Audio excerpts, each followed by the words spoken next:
안녕하십니까.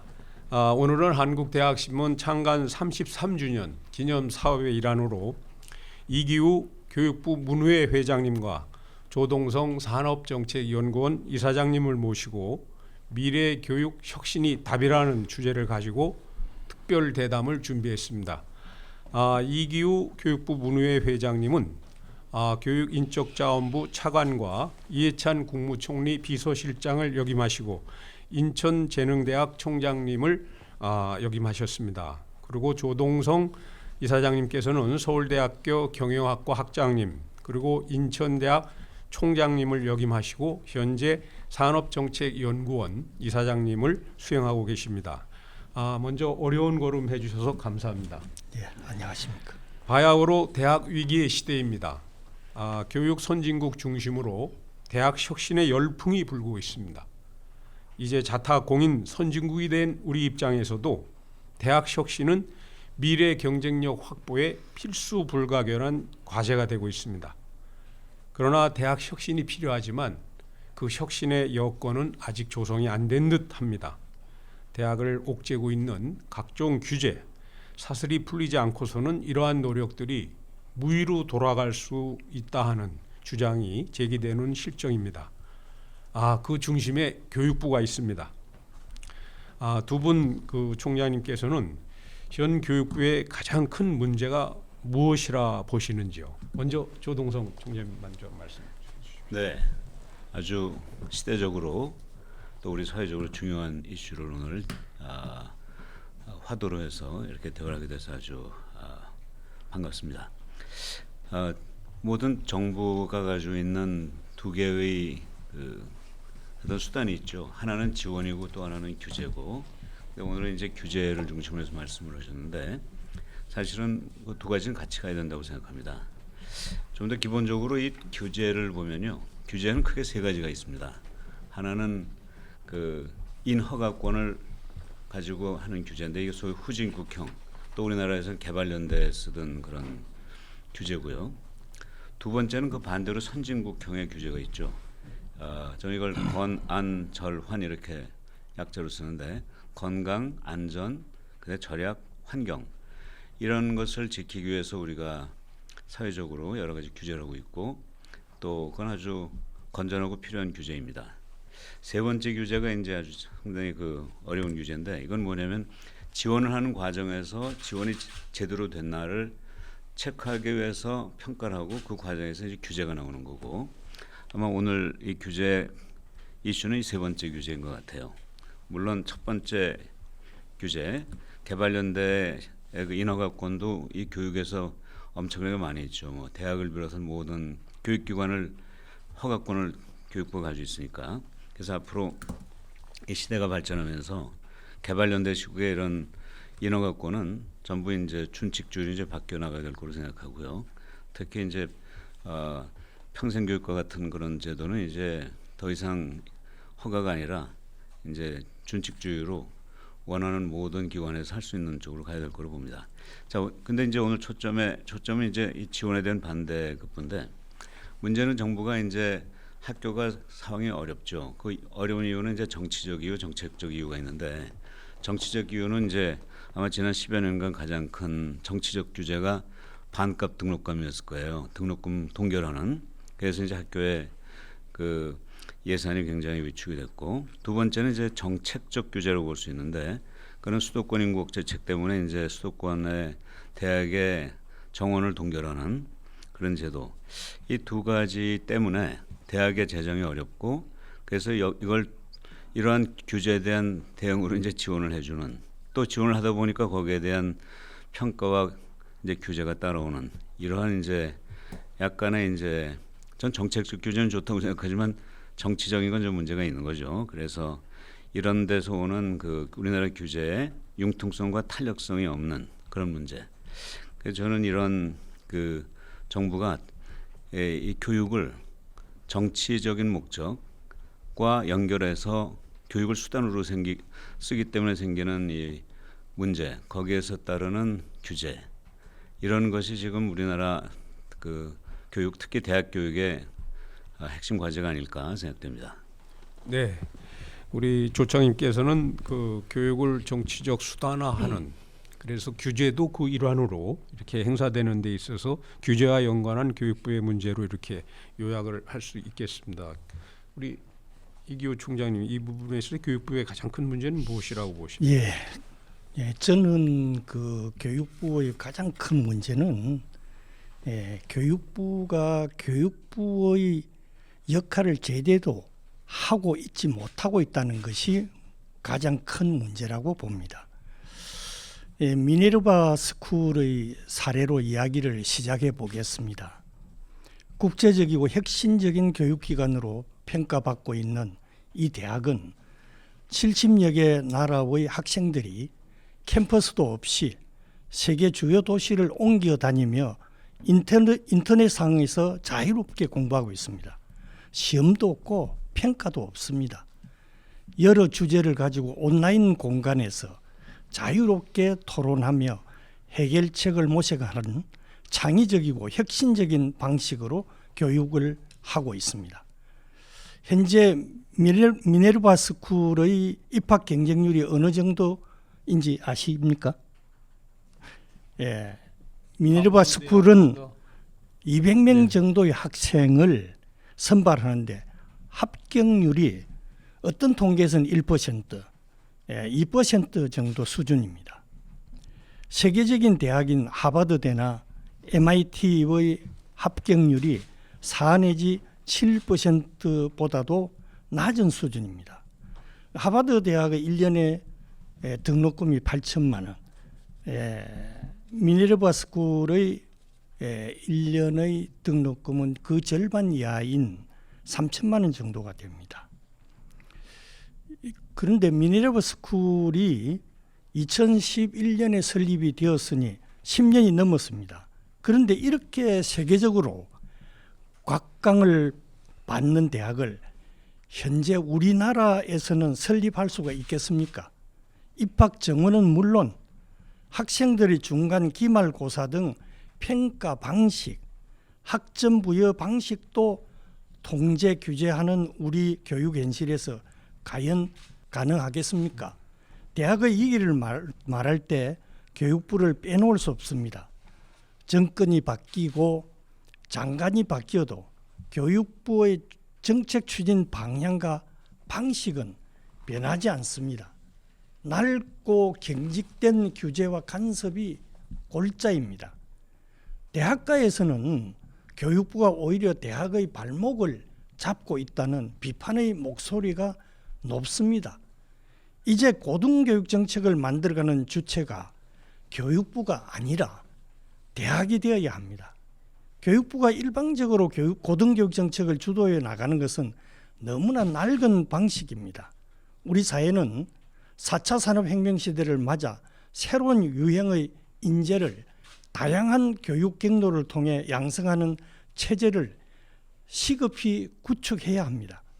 실제 국가 간 지식 경쟁의 흐름도 급속하게 진행되고 있습니다. 그런데 현재 우리의 경직된 교육 제도 안에서는 선진대학의 혁신적인 교육 체제가 모두 불법이라는 말이 있을 정도입니다. 시대는 광속으로 변하는데 제도는 여전히 제자리라는 것입니다. 교육 제도가 탄력성과 수용성을 가질 필요가 있다는 말입니다.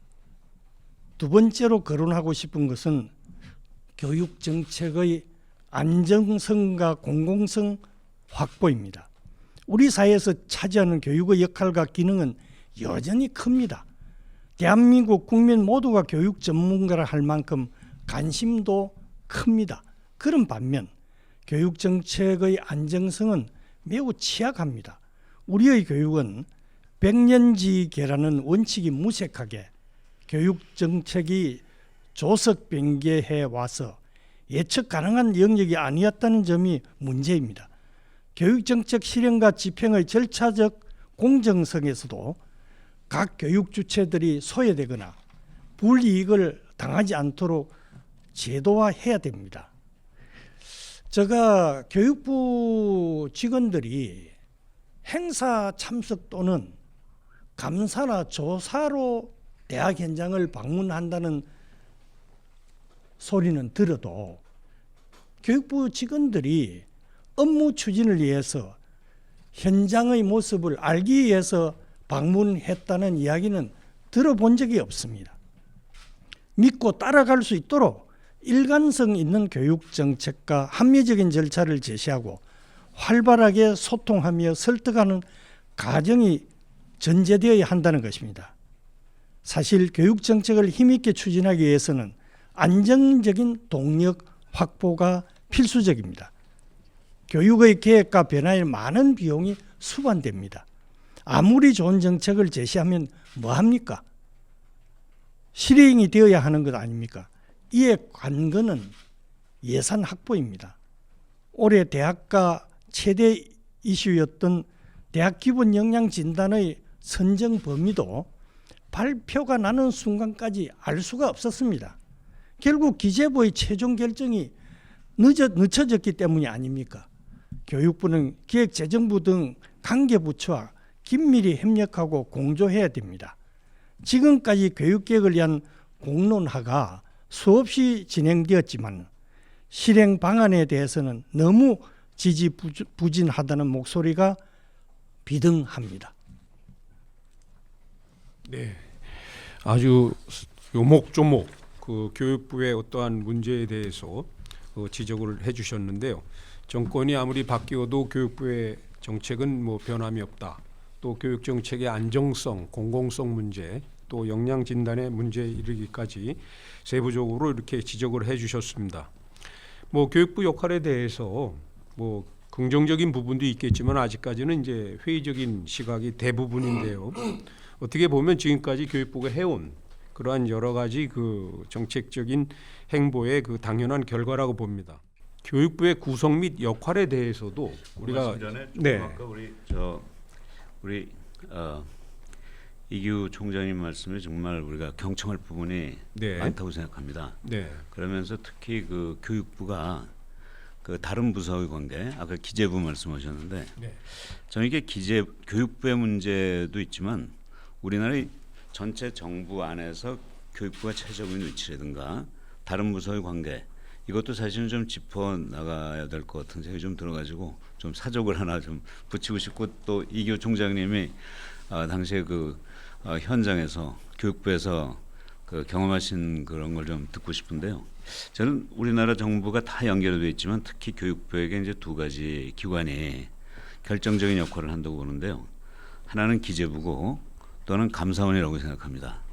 그러니까 이 같은 정부의 부서지만 교육부하고 기재부가 이게 같은 레벨에 있는 게 아니라 사실은 이 대학이 교육부에 의해서 이제 통제가 되듯이 또 교육부는 이 기재부에 의해서 통제가 또 되거든요. 그러니까 아까 예산이 중요하다고 하셨는데 결국 예산권을 가지고 있는 기재부가 이 교육에 대한 철학과 어떤 그 기능에 대한 정확한 그 이해를 하고 교육부의 관계와의 관계 또 교육 정책에 대한 기재부의 이해가 있어야 이게 맞아 들어갈 텐데 물론 기재부가 워낙 바쁘니까 그럴 수는 있겠지만 그냥 교육부를 그냥 여러 부서 중에 하나로 생각하고 예산을 쓰는 부서라고만 생각하니까 그 아까 하셨던 그 100년 대계를 위한 기재부의 예산 정책에 좀 그 적합성에 문제가 있지 않을까 하는 그런 생각이 하나 들고요. 두 번째는 이제 감사원인데 아까 미네르바 스쿨 아주 좋은 사례를 얘기하셨는데 제가 직접 그 교육부의 고위 관료들하고 얘기를 해보면 한쪽에서는 미네르바 스쿨을 쫓아가라고 혁신 모델의 벤치마크로 아주 강조를 하면서 각 대학에게 그런 제안을 하는데 다른 한쪽에서는 아까 말씀하신 것처럼 미네르바 스쿨이 아니라 미네르바 스쿨이 한 10분의 1만 해도 100분의 1만 해도 그게 다 규제 대상이 되고 감사 대상이 돼가지고 옴짝달싹하지 못하는 현상이 생깁니다. 예컨대 우리나라 교육법에서는 우선 강의실이 없으면은 그건 불법이거든요. 뭐 거기서부터 시작해서 이게 하나하나가 다 도저히 지금 미네르바 스쿨로부터 가장 멀리 떨어져 있어야 안전하지 미네르바 스쿨 흉내내고 아마 미네르바 스쿨 우리가 배우자는 얘기만 해도 아마 그게 아마 감사 대상이 되지 않을까 하는 그런 생각이 드는데 이 우리나라의 이제 거기서 더 나가면 이제 법이 우리나라는 포지티브 시스템. 다시 말해서 이 규정이 없으면 다 불법 아닙니까? 그러니까 미네르바 스쿨 같은 혁신이라는 건 제도가 없는 걸 새롭게 해나가는 거니까 미네르바 스쿨의 모든 행동은 모든 정책과 모든 행동은 이 포지티브 시스템 하에서는 이게 불법이에요. 그러니까 한쪽에서는 하라고 그러고 한쪽에서는 이걸 규제하고 감사하고 징계 대상으로 삼으니까 이건 좀 어느 장단에 그 발을 맞춰야 될지 모르는 그런 현상이 또 우리 내부에 있습니다. 저는 이게 교육부가 물론 교육부 위의 차원이긴 하지만 이런 기재부와 그런 그 감사원의 관계에서 대학이 어떻게 자리매김을 해야 될지 저는 대학의 운영에 대한 관련했던 입장에서 상당히 참 곤혹스러운 문제가 있었어요. 우리 이기우 총장님은 이럴 때 어떻게 그 대학의 위치를 설정해야 된다고 생각하십니까? 사실 그 질문지를 제가 받고 이제 단도직입적으로 교육부 폐지, 교육부 해체를 이제 대학신문에서 물었습니다. 네. 결론이 지금 이제 조동성 총장이 말씀하신 대로 아까도 교육부가 제대로 자기 역할을 하지 못하고 있다. 대학 교육에 걸림돌이 되고 있다. 그런 이유 때문에 이제 이 교육부는 그냥 없는 게 폐지되는 게 해체되는 게 우리나라 대학 교육을 살리는 길이다. 결론은 그렇습니다. 그런데 왜 이런 이야기를 제가 하느냐 하면은 기획재정부의 교육부가 휘둘리고 있기 때문에 한 발짝도 교육의 발전을 위해서 나갈 수 없도록 되어 있습니다. 그게 제일 큰 문제입니다. 이제 조동성 총장님께서 기재부하고 감사원이 이제 우리에게는 큰 그 기관으로 이렇게 말씀하셨지만 감사원은 기재부에 비하면은 어떻게 보면 양반 중의 양반이고 감사원은 있어야 될 기관입니다. 왜? 일을 해놓고 나서 잘못한 것은 감사를 통해서 반드시 그것은 시정되고 또 잘못하는 경우에는 처벌을 받아야 되죠. 그러나 일 자체가 안 되도록 하는 그런 부분은 이게 기재부 같은 경우에 제가 예를 들어 보겠습니다. 그러니까 2000년 12월 27일에 지방교육재정교부금법하고 교육세법이 개정이 되었습니다. 그래가지고 2001년부터 1조 6,700억 원이 매년 증액되는 그런 법률이 개정이 되었습니다. 그리고 또 2001년 7월 20일에 김대중 대통령님 계실 때 7.20 교육 여건 개선 계획이 실시됩니다. 그럴 때 이제 그 7.20 교육 여건 개선으로 인해 가지고 그때까지만 해도 초중고의 학급당 학생 수가 심지어는 50명, 60명 이렇게 하던 것을 35명 이하로 그렇게 하기 위해서 2003년까지 35명 이하로 하려고 하니까 2004년까지 1208개 학교를 신설하고 또 14,494개의 학급을 증설하게 됩니다.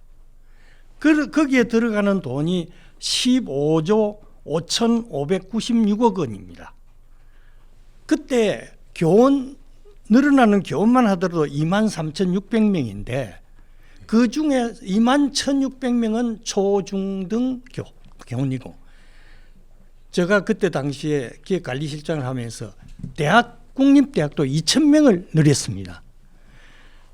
그러다 보니까 이제 기획재정부 쪽에서는 2001년부터 엄청나게 교육부에 대한 간섭이 심해진 겁니다.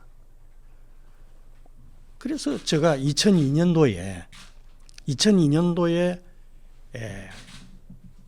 재정경제부 쪽에 그러면 우리하고 토론을 합시다. 교육 문제를 가지고 토론합시다 해가지고 더케이 호텔에 모여가지고 교육부 간부들, 그다음에 재정경제부 간부들 7명씩 14명이 모여가지고 오전에 토론하고 점심도 거기서 먹고 오후에 토론하고 이래가지고 4차례의 토론을 했습니다. 이제 저희들이 다음 5번째 하려고 하니까 기재부에서 이제는 더 안 해도 일체 간섭 안 하겠습니다.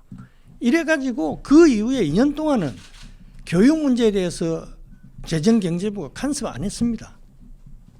그런데 지금은 사실 기획재정부가 다 일일이 간섭하니까 솔직히 대학을 망가뜨리고 있지 않습니까? 조동성 총장님 동의하시죠? 망가뜨리고 있는데 그거를 우리나라의 경쟁력이 대학 경쟁력인데 대학을 완전히 망가뜨려 놔놓고 그 망가뜨리고 있다는 것 그것 자체를 기재부에서는 모르고 있는 겁니다. 그리고 더 안타까운 것은 그런 기재부한테 휘둘려 가지고 교육부가 제대로 자기 역할을 못하니까 그런 교육부 뭐 때문에 있단 말입니까? 없어져야지요. 그래서 2002년부터 대선 후보 공약으로 교육부의 재편 필요성에 대해서 꾸준히 제기를 해왔습니다. 그런데 지난 19대 대선에서도 진보 보수 모든 정당 후보들이 국가교육위원회나 교육미래위원회나 미래교육위원회 등 유사한 내용으로 교육부를 대신할 수 있는 체제를 공약을 했습니다. 핀란드, 프랑스, 일본 등 교육개혁을 일관되게 추진하고 있는 선진국들도 이미 국가교육위원회와 유사한 기구를 설치해서 성과를 내고 있습니다.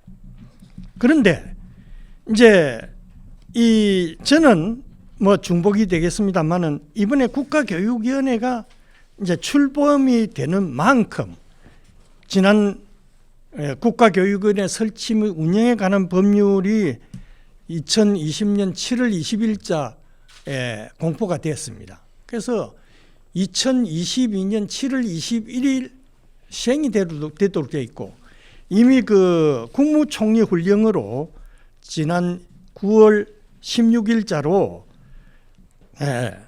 국가교육위원회 설립준비단 설치 및 운영에 관한 규정이 공포가 되었습니다. 교육부 기획조정실장하고 국가교육회의 기획단장이 공동준비단장으로 이렇게 추진을 하고 있습니다. 이렇게 해서 추진을 하고 있습니다만은 다 걱정하기를 이러한 조직들이 제대로 역할을 할 것이라 하는 데 대해서는 우려의 목소리도 있습니다. 그러면 저는 교육부의 관료 중심주의의 통제 중심 행정체제 유지로는 옥상옥이 될 것이라는 우려와 비판이 있기 때문에 저는 아까도 이야기했지만은 교육부를 폐지를 하고 교육정책은 국가교육위원회에다가 맡기고 중등교육, 초중등교육 업무와 권한은 시도교육청으로 전면 이양하고 고등교육은 대학의 자율적 의사결정권을 보장하는 방안을 강구해야 된다. 다시 말해서 대학 운영은 대학 자율시장에 맡기고 대학 등록금도 자율화해야 된다. 대학은 오로지 학생 성공을 위해서 존재해야 하며 대학의 수요 공급이 자율적으로 이루어지도록 해서 그 속에서 자율 경쟁 생존 체제가 형성되도록 해야 됩니다. 지금까지 정부가 정치권에서는 학부모 유권자 표를 너무 이식해가지고 대학을 정치의 최대 피해 지역으로 만들었습니다. 2009년 이후 13년째 등록금 동결 인하, 장학금 확대로 인해서 대학 사회가 고사 직전입니다. 기획재정부가 반값 등록금 제도라는 칼을 쥐고 죄 없는 대학만 피해를 보게 하고 있습니다. 또 같은 중복되는 이야기입니다만은 여기에 교육부의 적극적이지 못한 대응이 오히려 대학을 고사시키는데 도움을 주고 있습니다. 그런데 한편으로는 이 또 교육부를 없앤다 이러면은 뭐 차관 출신이 또 저에게 무슨 비판의 목소리가 있을 수도 있습니다. 그래서 한편으로는 교육 혁신을 강력하게 추진하기 위해서는 교육부를 폐지하고 인재 핵심부를 신설하는 겁니다. 그래서 국가교육정책은 아까 이야기한 대로 국가교육위원회에다가 초중등 교육은 각 교육청으로, 그리고 고등교육정책하고 직업교육하고 평생교육의 융합교육을 실시해서 교육 혁신을 통한 인재 강국을 실현하는 방안을 강구하는 것이 좋겠다는 말씀을 드립니다. 예. 지금 말씀에 대해서 저는 아주 90%, 99%는 동의하면서도 약간 좀 다른 시각에서 좀 보면요, 그 기재부의 역할은 이제 전체 국가 경제를 끌어가는 거니까 그 나름대로 의미는 있는데 거기에서 이제 교육에 대한 그 어떤 관심 내지는 정책, 물론 관심에 다 있겠지만 어느 방향으로 이끌어가느냐에 대한 어떤 기본적인 틀에서 교육부하고 이제 조율이 필요하다 이런 말씀을 좀 드리고 싶고요. 그 다음에 그 예산은 사실은 정부에게 교육부도 사실은 그 혁신을 상당히 추구하고 있기 때문에 저 기재부에서도 그래서 그런 방향으로 어떤 그 대학이 좀 능동적으로 역할을 해야 되지 않나 하는 생각이 들고요. 근데 전 감사원이 왜 자꾸 이게 걸리냐면요.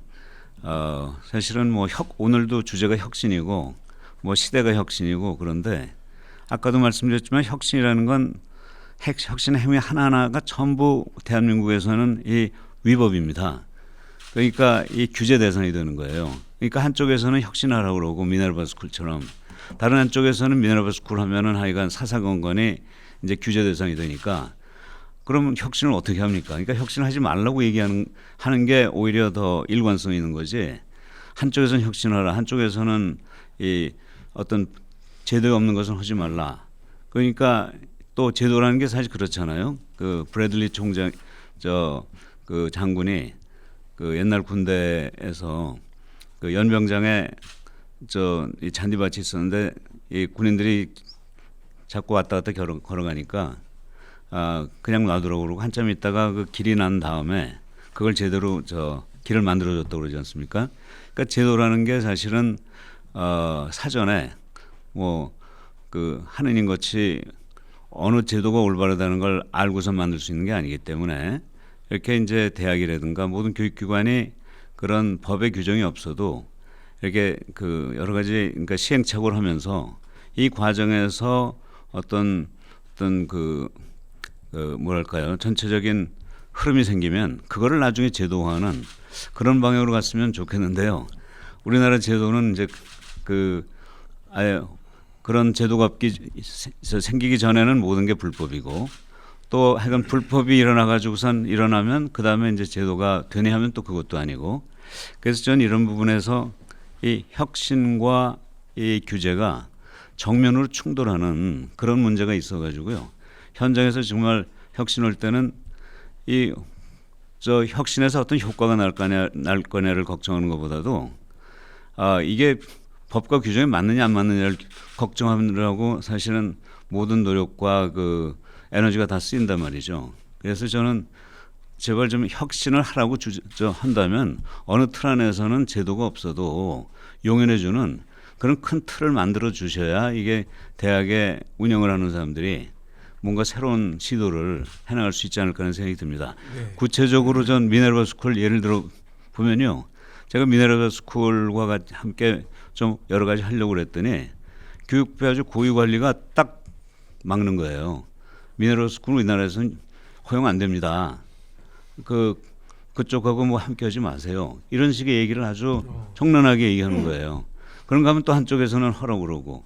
그러니까 이런 이 충돌이 일어나는 그런 현상. 이게 저는 그 혁신에 하는 그 발목을 잡는 그 문제가 된다고 생각하고요. 저는 물론 이건 감사원의 문제일 수도 있지만 적어도 교육부에서도 어떤 그 대학에서 어떤 행위를 할 때 어느 정도의 그 어떤 그 틀을 인정해 주든지 또는 뭐 사전 감사든지 해가지고 이 교육기관의 그 경영자들이 이제 교육기관을 운영하는 사람들이 좀 안심을 하고 혁신을 좀 마음껏 할 수 있는 그런 틀을 만들어줬으면 좋겠다는 그런 생각이 좀 듭니다. 예. 예.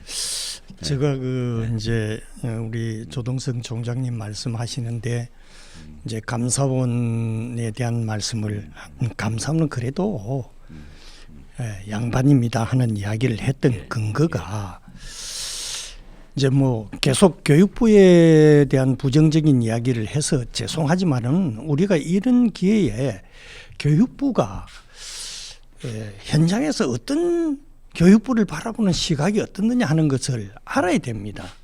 그런 뜻에서 감사원은 말이죠. 감사를 할 때 자기들이 감사로서 이것은 끝까지 해결할 수 없다 하는 것은 자기들이 접습니다.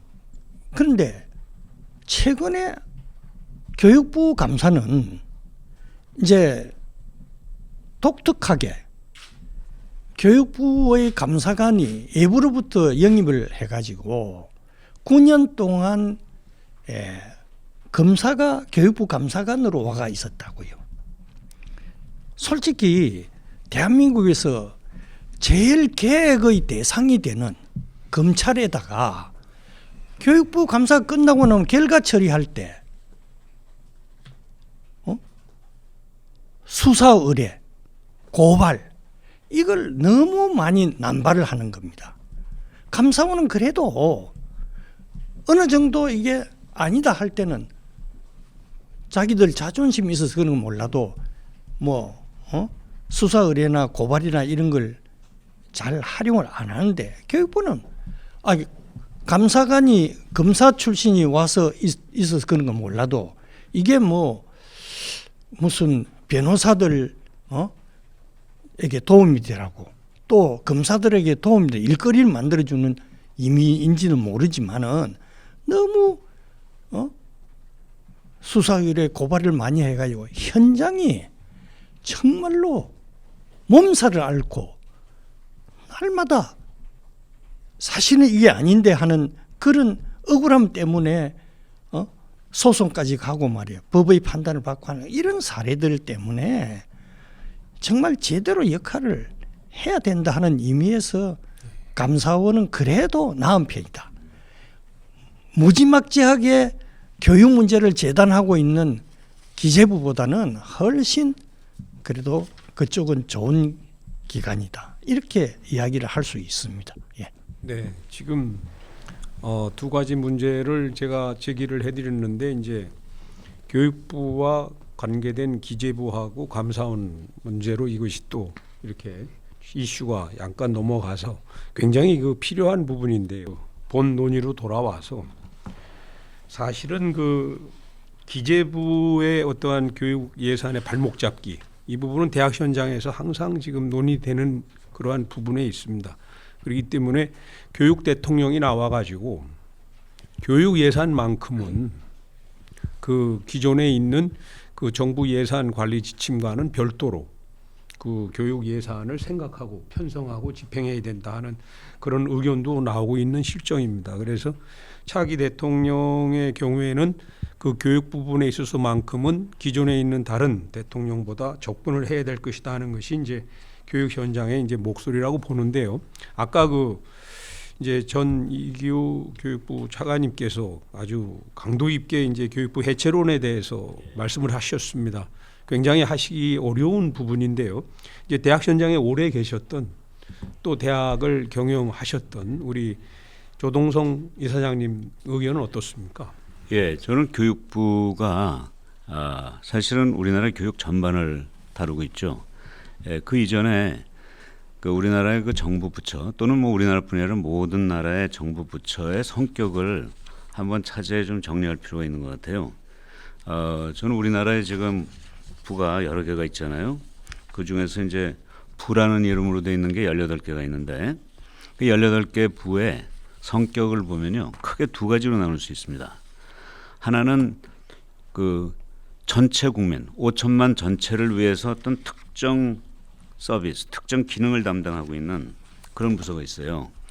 이제 5천만 전체를 위한 부서로서 대표적인 게 기재부죠. 우리나라 국민 전체를 위한 이 금융 재정을 다 총괄하고 있으니까요. 그다음에 교육부도 저는 거기에 해당한다고 봅니다. 5천만 명 전체를 위한 교육. 또 과기부도 좀 그렇고요. 외교부, 통일부, 법무부, 국방부, 행안부 이런 데가 이제 전체 국민들을 위해서 특별 기능을 담당하고 있죠. 반면에 일부 국민을 위해서 일부 국민의 전체를 일부 국민을 종합적으로 지원하고 보호하는 역할을 하는 기관이 있습니다. 그 중에 전 농림축산식품부도 사실은 국민 전체를 위하긴 하지만 특히 이 농림축산식품부에 종사하는 분들을 그 지원하고 도와주는 기능이 굉장히 크니까요.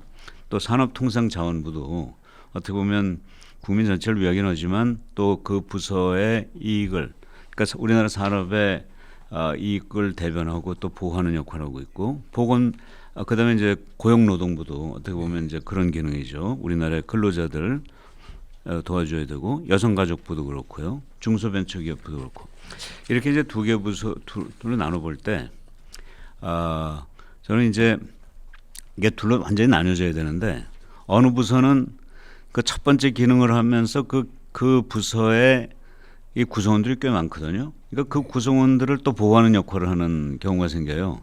저는 그게 이제 기재부로 생각합니다. 기재부는 지금 막강한 금융과 재정 기능을 국민 전체를 위해서 봉사해야 되는데 또 우리나라의 금융 분야에 있는 뭐 은행이나 뭐 기타 여러 부서에 이 국민들이 많거든요. 그들을 위해서는 또 특히 이들을 또 보호하는 역할을 하니까 우리나라 전체 경제에서도 금융 쪽에 있는 사람들이 예컨대 뭐 월급만 수준만 봐도 금융기관에 있는 사람들의 월급이 훨씬 높아요. 그러니까 그런 게 이제 이 금융 기능을 담당하는 기재부가 그 부서의 그 종사자들을 또 보호하니까 이제 그런 현상이 생기는 문제가 생깁니다. 저는 교육부는 거기까지는 안 간다고 생각하지만 그러니까 교육부가 이제 국민 전체를 위해야 되지만 또 교육에 종사하는 사람들이 꽤 많거든요. 교사라든가 또는 뭐 교육 관련 저들 좀 도와주는 과정에서 또 여기에 국민 전체 입장에서 보면 좀 불편한 상황이 나올 수도 있고 그래서 전 교육부가 저는 존재하려면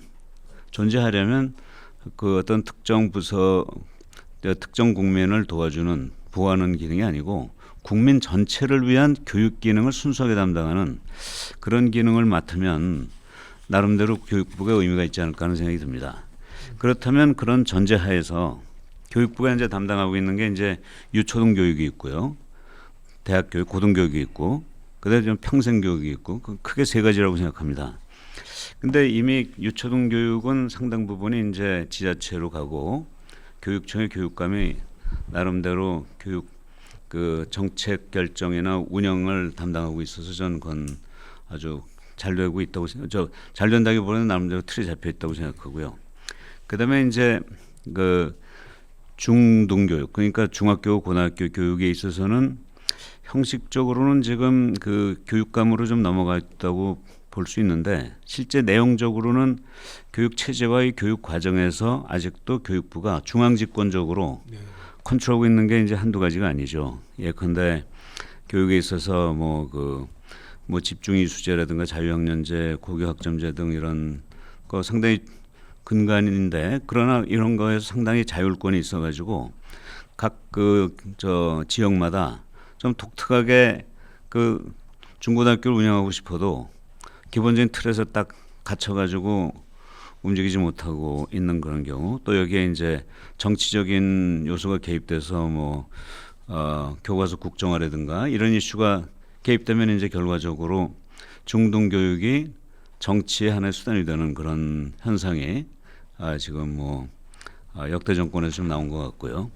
그래서 저는 이 그러니까 중고등학교를 담당하는 이 교육이 명실상부하게 그 현장으로 가서, 그러니까 정말 교육감이, 우리나라의 그 지자체 교육감이 17분 있잖아요. 그래서 그분들이 각각 자기 지역에 가장 바람직한 중등 교육을 정말 자율적으로 또 창조적으로 만들어서 서로 경쟁을 하면 아마 전국의 땅값이 지금은 서울로 몰리고 강남으로 몰리는 이런 현상이 아니라 정말 가장 바람직하고 우리 국민들이 자녀의 그 중등 교육에 대해서 얼마나 관심을 갖고 있습니까?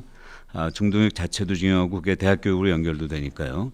그래서 아마 땅값이 이 교육감들이 좌지우지하는, 그러니까 교육감들이 얼마나 정말 그 국민들이 원하는 방향으로 이런 중등 교육을 체제와 교육 과정 그리고 운영을 하느냐에 따라서 결정되지 않을까 하는 생각이 들어서, 저는 오늘 주제는 아닙니다만 정말 이 부동산 문제까지 다 연결해 가지고 이 중등 교육이 빨리 그 중앙집권적인 틀에서 지방자치단체로 넘어가는 게 아마 가장 핵심이 아닐까 하는 생각이 좀 들고요. 그다음에 이제 세 번째는 이제 고등교육, 대학인데, 대학도 역시 그 아까도 말씀드렸지만 그 정치적인 이슈로 반값 등록금, 정책적인 이슈로 이 그 수도권 인구 재책 때문에 생기는 그 정원 규제, 이런 부분이 이제 빨리 해소되고, 특히 정치적인 이슈는 이제 벌써 10여 년 지났는데 이제쯤은 이제 끝낼 때가 됐다고 생각합니다. 그래서 아마 이번에 새로운 정부가 들어서면 제일 먼저 하셔야 될 게 결국 그 반값 등록금을 포함한 대학을 이 정치의 수단으로, 도구로 쓰는 이거를 끊어가지고 이러한 대학에게 이제 상당한 자율권을 주면서 자율에 따르는 권한과 책임도 동시에 묻는 그런 제도가 가야 될 거로 생각하고요. 저는 특히 고등교육, 대학교육에서 사립대학과 이 국립대학을 같은 틀 안에서 넣지 말고 사립대학에서는 철저하게 시장 원리를 적용해가지고 정말 그 지원도 하지 말고 규제도 하지 말고, 그렇게 되면 그 사립대학은 각 대학의 권학 이념과 또 그 학교의 그 철학과 그 경영 방식에 따라서 각자 그 굉장히 특화해서 차별적인 그 역할을 하게 되고, 그러면서 다양한 대학이 좀 우리나라 국민들의 이 고등교육, 대학교육을 정말 국제적인 경쟁력 있는 방향으로 이끌어갈 수 있지 않을까 하는 생각이 듭니다. 물론 국립대학이 굉장히 중요한데, 저는 국립대학은 설립 자체가 국가에서 한 것이기 때문에 당연히 여기에는 지원과 규제가 같이 가야 된다고 생각합니다.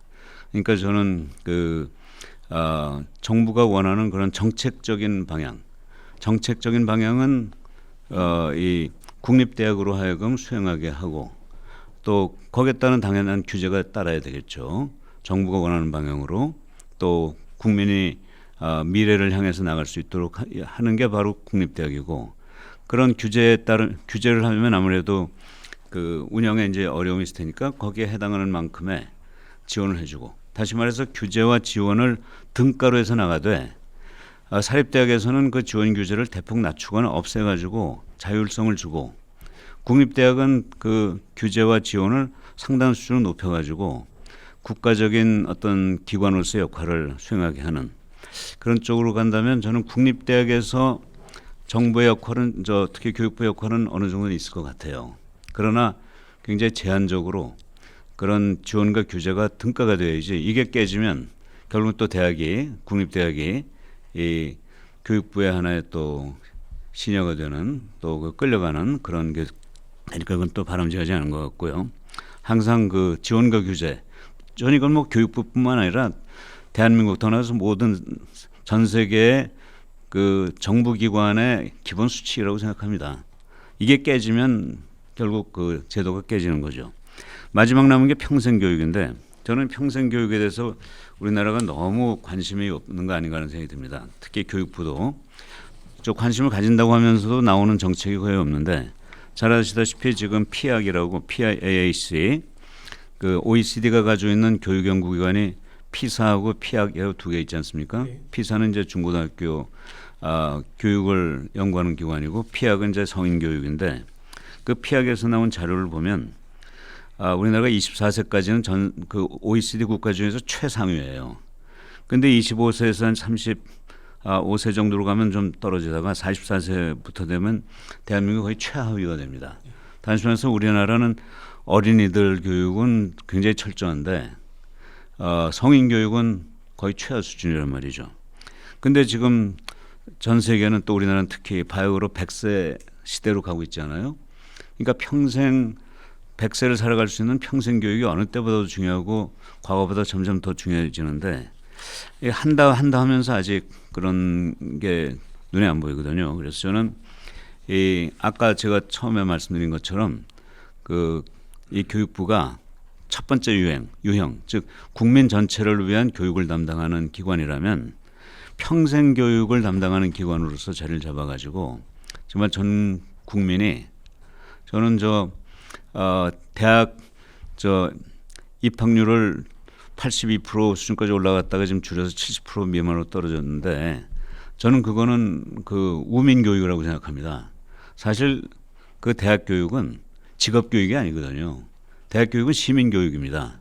대학이 유럽에서 지금부터 한 1000년 전에 나왔을 때 건전한 시민을 육성하기 위한 것이지 직업 교육을 시키기 위한 게 아니었어요. 직업 교육은 독일에서는 마이스터라든가 이런 게 한 거였고, 그러니까 건전한 시민으로서 살아갈 수준을 제공하는 게 이 대학의 역할이라면 대한민국이 지금 선진국이 됐는데 그러면 사실은 우리나라 5천만 명 전원이 건전한 시민으로서의 교육인 대학 교육을 받을 자격과 권리와 책임이 있는 거죠. 그걸 왜 30%를 줄입니까?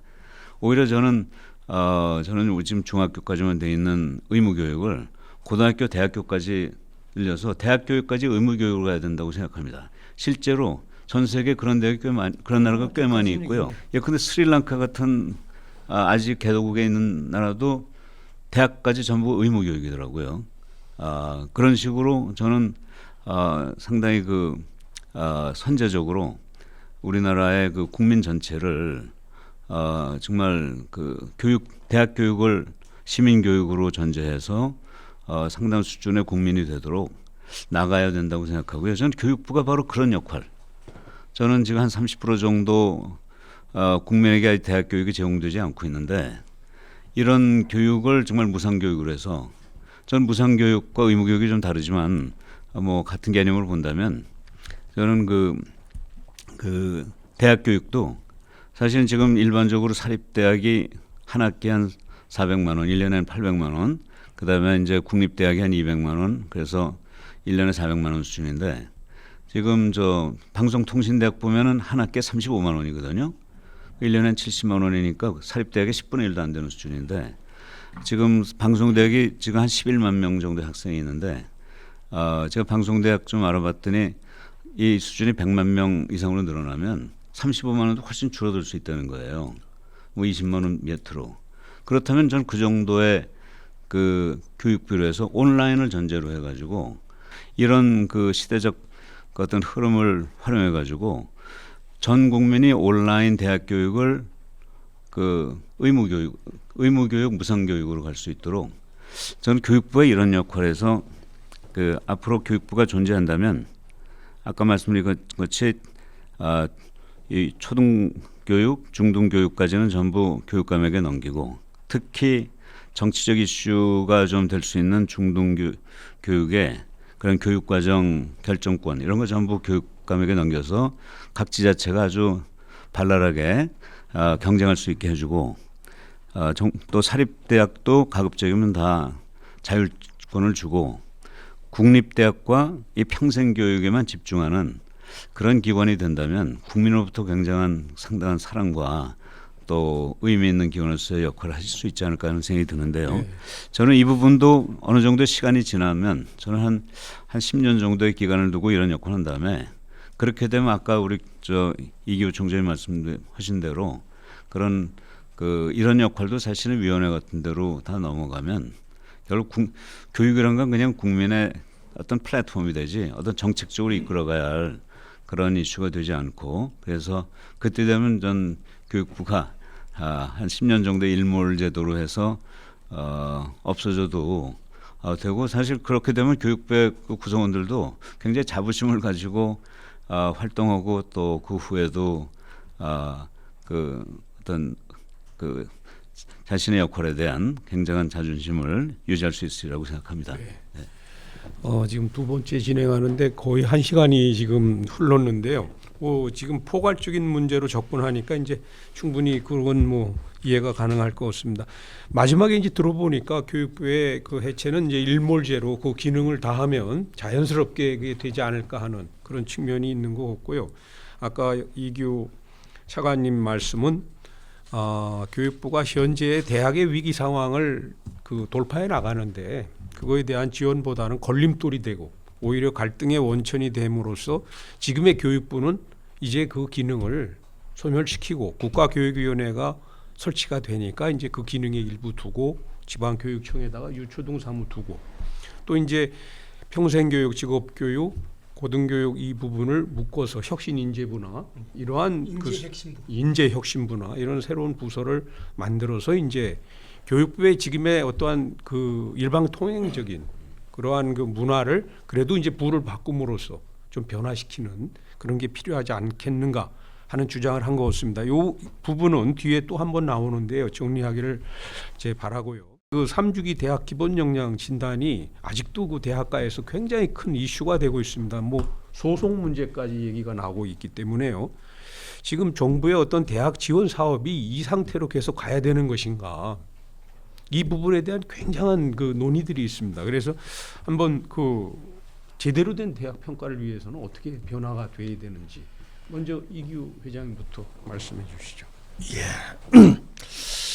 올해 이제 국정감사에서 윤영덕 의원이 전국의 일반 대학과 전문 대학 147개 대학을 대상으로 현재 방식의 대학 기본 역량 진단을 유지해야 하느냐 이럴 때 물었더만 일반 대학은 83.7%, 전문 대학은 79.8%가 아니오라고 대답을 했답니다.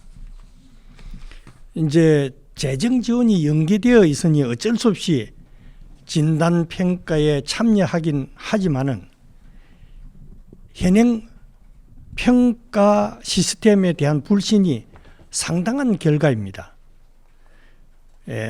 실제 이번 3주기 대학 기본 역량 진단은 입시 자원의 급감이라는 암담한 현실과 맞물려서 각 대학들이 재정 지원을 받으려고 사활을 걸었던 것으로 듣고 있습니다. 당연히 평가 준비 과정에서 많은 예산과 노력을 투자를 했고 심지어 큰 비용을 들여가지고 외부기관 컨설팅을 받은 대학도 여럿이라는 말도 들었습니다. 2015년 또 2018년 1, 2주기 대학 기본 역량 진단을 가지고 거쳐서 3주기 진단평가를 진행하면서 각 대학들은 이 평가에 적응해버리는 놀라운 모습을 보입니다. 1주기에는 정량 지표를 강조했고 2주기에는 또 법인 책무성을 강조하고 3주기에는 교육과정 강조 등으로 평가 영역이 변하면서 평가를 위한 평가가 더욱 강화되고 있다 하는 것이 대학의 일반적인 견해입니다. 재정 지원과 대학의 평판과 명성이 걸려 있으니 제대로 된 울음 한번 울지 못하고 끌려가는 소가 된 행국이라는 이야기입니다. 주기마다 달라진 평가 지표에 따라서 거의 모든 대학들이 비슷한 대학 발전 계획에 비슷한 교육 과정에 비슷한 행정부서를 만들어 운영을 하고 있습니다. 서울 한복판에 있는 대학이나 남쪽 끝 거제 앞바다 곁에 있는 대학이나 색깔이 똑같아졌습니다. 대학의 설립 이념에 따라서 어디에 강점이 있는 대학이나 지역사회 산업의 특징을 반영해서 어떤 분야가 특성화된 대학이 아니라 교육과정 운영 체계나 비교과 영역 활성화 부분이 5점인 대학과 4점인 대학이 존재하게 된 겁니다. 이렇게 전국 모든 대학을 평가라는 틀로 유사하게 만들어 놓은 상황에서 대학마다의 다른 특성을 평가하는 것이 과연 합당한 것인지 이문도 만만치 않습니다.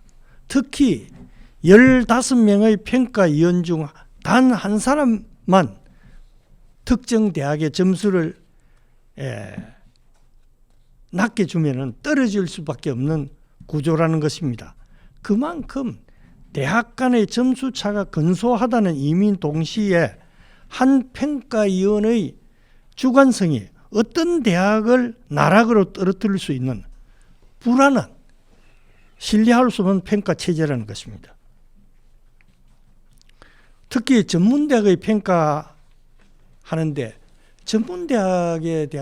전문대학에서 재직하고 있는 교수도 각 대학이 그 처해 있는 환경을 모르기 때문에 힘들어하는데 일반 대학의 교수 등을 평가위원으로 참여를 시키고 또 비전문가 평가위원들이 블라인드 평가 시스템으로 평가한 내용을 다른 평가위원들과 공유가 안 됩니다. 독단적 평가에 대한 위험성이 내포되어 있다. 이런 것 때문에 그 80%가 넘는 대학들이 재정 지원 사업 평가 무용론을 제기를 하고 그리고 또 이 정성 평가가 이렇게 3주기에나 2주기나 많이 들어가다 보니까 정성 평가가 가진 역기능이 발목을 잡습니다. 그래서 1주기, 2주기 좋은 평가를 받아서 재정 지원을 받았다면 그걸 성실하게 이행한 대학이 3주기에서 좋은 성과를 거둬야 되는데 이게 그렇지 못하는 것입니다. 그래서 대한민국 대학은 평가받다가 날 새는 대학이라는 게 우스갯소리까지도 있습니다. 심지어는 각 대학 교수들이 퇴직해서 컨설팅 회사 차리면 노후가 보장될 것이라는 말도 있습니다. 이런 문제들이 솔직히 제가 대학에 오랫동안 있으면서 1년 동안에도 몇 달을 평가 준비 없이 대학을 운영한 적이 없습니다. 이런 소위 말하는 평가만을 위한 평가 혹은 평가 기간 밥그릇 챙겨주기 위한 이런 평가는 이제 지양해야 한다고 분명히 말씀을 드립니다. 네. 현행 평가 방식은 전면적으로 개편돼야 된다는 말씀이신 것 같습니다. 예. 저는 이 이슈가 앞에 이슈하고 다 연결이 됐다고 생각합니다. 다시 말해서 정부가 특히 교육부가 이 대학에 대한 규제를 하면서 또 지원을 하는데 이 지원과 규제의 규모가 어마어마하거든요. 사실은 지원도 안 받고 규제도 안 받겠다고 이렇게 독립선언을 해야 여기서 벗어날 수 있는데 그렇게 벗어나기에는 이 규제를 감수하고라도 규제는 어차피 있는 거니까 지금 뭐 반값 등록금 뭐 이런 거 규제 피할 수는 없잖아요. 그 규제 그걸 전제로 해놓고 지원을 상당히 주니까 이 지원을 안 받고 독립하겠다고 할 방법이 없어요. 그래서 저는 이 평가에 대한 원천적인 해법은 저는 지원과 규제를 확 줄여버리는 거라고 생각합니다. 특히 사립대학의 경우에. 그런데 이제 그게 이제 하루 아침에 되지 안 된다는 입장에서 이거를 좀 아까 지금까지 우리가 얘기한 건 좀 장기적인 차원에서 이슈고 이게 이제 중기 단기적인 차원에서 이슈라고 본다면 저는 현재 이 기본 역량 진단 평가를 비롯한 정부의 평가 제도에 하나 더 있죠. 사실은 그건 뭐냐면 그 대학 인증 제도라는 게 있는데 그건 이제 별개로 그러나 같이 또 이루어집니다. 근데 이 두 가지에 대해서 네 가지의 문제점이 있다고 좀 봐집니다. 우선 첫 번째는 대학에 도대체 자율권이 없다는 얘기죠. 아까도 말씀드린 것처럼 사실은 이런 지원 그 평가 안 받는다고 선언해도 되는 거거든요. 그러니까 선언할 수 없을 정도로 이게 워낙 비중이 큰 그런 이슈라는 게 첫 번째 문제고요. 그 다음에 이제 두 번째는 이제 평가 기준의 적용 방식이 아까 우리 이교 총장님 말씀드린 것처럼 자의적이라는 점, 그 다음에 좀 획일적이라는 점이 있습니다. 그 자의적인 건 아주 잘 설명해 주셨으니까 획일적인 거 아까 모든 대학이 다 똑같다고 하셨는데 똑같은 결과를 가져온다고 그걸 조금 더 부연 설명드리면 우리나라에 지금 400여 개 대학이 있잖아요. 그리고 각 대학은 권학이념, 뭐 교육의 특성화, 그다음에 강의 방식 다 이렇게 특화되고 특화를 통해서 차별화된 경쟁력을 가지려고 다 나름대로 머리를 싸매고 다 노력하고 있는 대학들이거든요. 근데 이거를 종합 점수인데 항목은 여러 가지지만 그걸 전부 합쳐가지고 100점 만점으로 해서 뭐 87.5 이런 식으로 하나의 기준으로 평가하니까 하나의 기준이니까 이 400개 대학 또 여기에 평가를 받는 뭐 200여 개 대학이 한 줄로 쓸 수밖에 없는 거죠. 사실은 한 줄로 쓰니까 결국 회의되고 벽돌장 찍는 식으로 그 벽돌의 그 틀에 가장 근접해 가야 이제 제대로 평가를 받는 그런 이슈가 되는 거죠. 그리고 또 이 대학 평가 인증위원회도 이제 사실은 제가 2018년부터 2020년까지 대학 평가 인증위원회 위원장 역할을 했었거든요.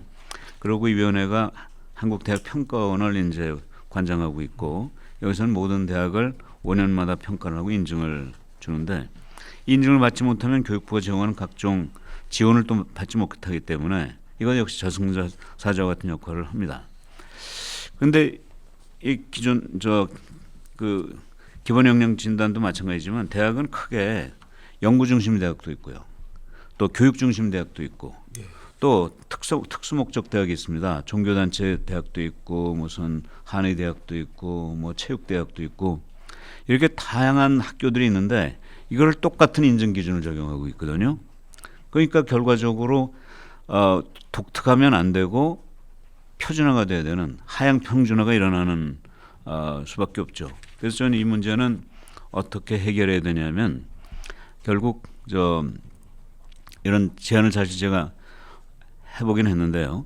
사실 이렇게 평가를 한 다음에도 그 평가 기준을 뭐 한 여러 가지 항목을 이렇게 그 비중 가중치를 바꿔 달리해 가지고 그러니까 세 가지 기준으로 만들 수 있거든요. 그래서 세 가지의 표준안을 만들어서 연구 중심 대학이 되고 싶은 사람은 A안, 대학은 교육 중심 대학이 되고 가는 대학은 B의 기준, 또 특수 목적을 추구하는 대학은 C의 기준. 이렇게 좀 차별화시켜줘도 상당한 그 융통성과 숨 쉴 수 있는 그 공간이 생깁니다. 여기서 그럼 더 나아가서 각 대학이 그 세 개의 기준 중에 세 개 기준을 조합하는 그런 비중을 스스로 결정해가지고 이렇게 선언하면 되는 거거든요. 예컨대 서울대학교라면은 연구 중심 대학의 기준을 80% 받아들이고 교육 중심 대학의 기준을 20% 받아들여서 이 100%로 평가를 받겠다. 이렇게 선언하면 된단 말이죠. 또 뭐 예컨대 연고대라면은 연구 중심과 교육 중심을 6대 4든지 5대 5로 하고 좀 교육에 초점을 두는 대학은 뭐 2대 8로 간다든가 또 뭐 한국신학대학 같은 데는 교육 20%, 연구 20%, 교육 30%, 특수목적 50% 이런 식으로 조합을 하면 저는 그 조합이 결국 그 대학의 철학을 반영하고 그 대학의 결을 결정해서 정말 200여 개 대학이 아주 차별화된 그런 대학으로 이제 나갈 수 있지 않을까 이런 생각을 해봤습니다. 세 번째 문제점은 이 평가 기준의 내용인데요. 이 내용 중에 사실은 과거 시대의 유물들이 꽤 많이 있습니다. 다시 말해서 우리가 개발연대의 대학을 바라보던 때의 평가 기준과 지금 우리가 당당한 선진국이고 특히 문화 면에서 지금 우리나라가 선도주자가 되고 있는데 이때의 그 평가 기준이 달라야 되는데 지금까지의 평가 기준은 과거 그러니까 우리나라 대학의 수준이 상당히 부족할 때 이걸 어떻게 평균까지 올리느냐는 그 기준에 따라서 그 시각에 따라서 평가 기준을 만드니까 부족한 걸 채우는 역할만 했지 그 채운 대학이 좀 더 특성화되는 데 대한 평가는 없었단 말이죠. 그런데 이 평가에 따른 결과가 워낙 심각하니까 이 그런 평가 안 받고도 평가 기준이 아니라도 각 대학이 하면 되지 않겠느냐고 얘기하는 사람이 있을 수 있지만 이 평가 기준을 맞추는 과정에서 이게 두 개가 충돌할 수 있거든요. 예컨대 교수들의 너무 자율적으로 강의를 하면 표준화가 안 되니까 옛날에는 교수들에게 강의실에서 어떻게 강의를 했느냐를 굉장히 철저한 점검을 했단 말이죠. 그러니까 좀 부족한 수준에서 중간 수준까지 가는 데는 이게 필요한데 이제는 교수들이 어떻게 하면 좀 남다른 색다른 그래서 차별화된 교육을 통해서 정말 전 세계에서 하나밖에 없는 그런 학교를 만들고 학생들 양성할까가 중요한데 이런 기준은 없단 말이죠. 그래서 평가를 담당하는 그 평가위원들한테 얘기해 보면 아직은 거기까지 갈 수준이 아니라고 말씀하시는 분들이 꽤 있어요. 물론 그런 대학도 꽤 있지만 결과적으로 그런 대학 때문에 좀 위로 치고 올라가고 싶은 대학들이 아무것도 하지 못하는 그런 문제가 생기는 그런 제도가 생깁니다. 그 중에 예가 뭐냐면 그 신입생 충원율, 재학생 충원율이거든요. 이걸 채우지 못하면 평가가 낮아지는 거예요. 근데 지금 학생 수가 줄어드니까 이게 굉장히 어렵습니다. 그러면 나는 우리 대학은 충원율이 충원을 못 채우겠다고 그냥 선언해 버리면 되는데 그러면 평가가 낮아가지고 탈락하니까 어떻게 해서라도 채워야 되니까 어떻게 그런 과정에서 뭐 각 그 고등학교에서는 뭐 이 대학 교수들이 찾아오는 거를 못 찾아오게 하는 그런 아주 웃지 못할 그런 상황도 생기고 말이죠. 그래서 예컨대 지금 같은 시대에는 정원을 채우는 게 중요한 게 아니라 오히려 정원을 채우지 않더라도 적은 숫자 가지고 더 질이 높은 교육을 제공하겠다. 그런 대학에게 평가를 해줘야 되는 높은 평가를 해줘야 되는데 이게 인정이 안 되거든요. 무조건 숫자를 채워야 되니까. 그래서 전 이런 게 그 개도국 시대의 그 사고 방식에 입각한 이 평가 기준이라고 저는 생각이 되고요. 물론 이런 대학도 필요합니다. 이런 기준도 필요하지만 사실은 지금 같은 시대는 오히려 역으로 극단적으로는 이 충원율을 가장 안 맞추는 대학이고 오히려 높은 평가를 해주는 시대로 바뀌어가야 되지 않을까 하는 그런 생각이 들고요. 다만 교육부에서도 내년에서는 뭐 이 충원율을 적정 충원율로 바꿔가지고 좀 각 대학이 우리 적정 충원율은 얼마다 이런 기준을 제시하라고 뭐 그렇게 그런 새로운 제도를 낸다고는 합니다만 사실은 이거 한 10년 전부터 했었어야 될 정책이고요. 또 적정 충원율이라는 게 참 표현이 그렇지만 이걸 누가 합니까? 이건 하느님만이 아는 일이지 시장이 아는 일이지 사전에 알 수 있는 일이 아니거든요. 그러니까 각 대학이 이런 데 구애받지 말고 정말 그 학생들에게 최고 수준의 그 교육의 질을 높이는 그런 쪽으로 하도록 이렇게 유도해주는 그런 기준으로 이 기준 자체가 완전히 지금 환골탈태해야 되지 않을까 하는 그런 생각이 듭니다. 그 다음에 네 번째 기준은 평가 결과에 따른 혜택과 불이익들이 이게 상당히 다릅니다. 그래서 지금은 평가를 제대로 받지 못해서 탈락하면 뭐 예산도 예산이지만 정원 감축이라는 무기를 쓰고 있는데 사실 이거는 지금은 의미 없는 쪽으로 가고 있거든요. 그래서 좀 새로운, 그러니까 정말 제로 베이스에서 완전히 새로 하는, 물론 최소한의 그런 그 지원에 따른 규제와 평가와 규제가 필요하다면 정말 제로 베이스에서 우리가 선진국의 격에 맞는 대학으로 가기 위한 그런 제도를 만들어야 되지 않을까 이렇게 생각이 됩니다. 네. 거기 관련해 가지고 지금과 같은 이런 평가 체제보다는 평가 소위 말해 인증 제도가 있지 않습니까? 대학은 대학대로 기간 평가 인증. 이거는 오랫동안에 걸쳐서 아주 그 현장도 방문하면서 그다음에 그 관계자들의 이야기를 듣고 소통하고 이런 절차를 밟아 가지고 어떤 그 뭐랄까 그 대학의 실상을 반영한 결과거든요. 그런 부분과 개를 같이 할 수 있도록 하는 방안도 있을 수 있기 때문에 지금 현재와 같은 평가 지표 이런 부분은 대학의 그러니까 경쟁력을 높인다, 질을 개선한다 하는 거하고는 아무 관계가 없는 것이다. 네. 지금 뭐 네, 지금 대학 말씀을 조금 더 한다면 사실은 이 두 개 기본 역량 평가와 대학 인증 제도는 하나로 합쳐져야 되고 사실은 인증 제도로 통합이 돼야 됩니다. 그게 모든 선진국이 하는 방법이고요. 예, 동의합니다. 네. 예. 네, 그러한 문제들이 이미 이제 교육 학계에서도 그 인증 제도하고 역량 진단의 그 중복적인 부분들 이런 것들을 발췌해내서 하나로 통합해야 된다는 주장이 많이 나오고 있습니다. 뭐 비단 3주기 대학 기본 역량 진단뿐만 아니라 정부에서 시행하는 여러 그 평가들이 그 평가를 위한 평가의 한계를 벗어나지 못하는 그런 문제에 대해서도 많이 얘기가 됐습니다. 오늘 여기서 말씀 나누는 많은 부분들이 결국은 이제 새로운 정부가 등장하면 또 새로운 대학 정책, 교육 정책이 모색이 되는데 그러한 부분에 좀 반영돼 주십사 하는 그런 의미도 굉장히 크거든요. 그래서 오늘 말씀해 주신 것들이 좋은 그 가이드가 됐으면 좋겠다는 그런 생각입니다. 미래로 이제 지나갔어요. 미래 대한민국의 이제 새로운 성장 동력에 대한 얘기들이 있습니다.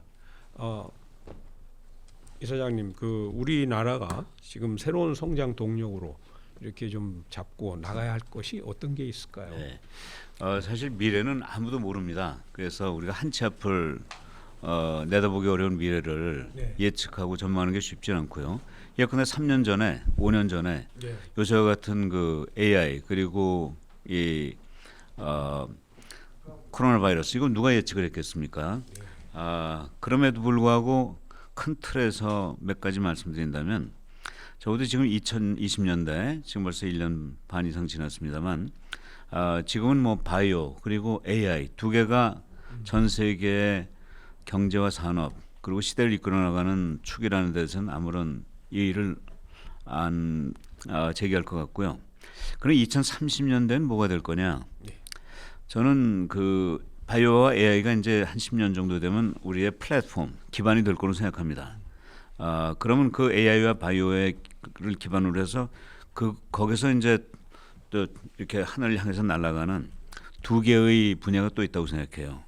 그 중에 하나가 전 우주 산업이라고 생각합니다. 우주과학. 네. 사실 지금 전 세계에서 제일 큰 부자가 그 아마존의 제프 베이조스하고 저 테슬라의 일론 머스크라고 그러잖아요. 네. 근데 공교롭게 두 사람이 다 그러한 기존의 한쪽에서는 이제 이 비즈니스 사업 또 한쪽에서는 전기 자동차를 이용해서 이걸 기반으로 해서 우주 산업으로 지금 날아가고 있거든요. 그 스페이스X라든가 네. 그 블루 오리진 같은 회사를 가지고 저는 그 사람들이 제시하고 있는 방향 저는 굉장히 중요한 한 축이 될 거로 생각합니다. 네. 그래서 저는 우주과학 거기서 나오는 우주 산업이 지금보다 훨씬 큰 규모로 앞으로 나타날 거로 봐지고요. 두 번째는 이 생명과학이 바이오가 이렇게 기반을 쌓으면서 정말 인간이 영생의 시대로 가는 물론 이제 문자 그대로 영생이라기보다는 아주 건강하게 지금보다는 훨씬 더 긴 수명을 갖게 되는 시대로 갈 텐데요.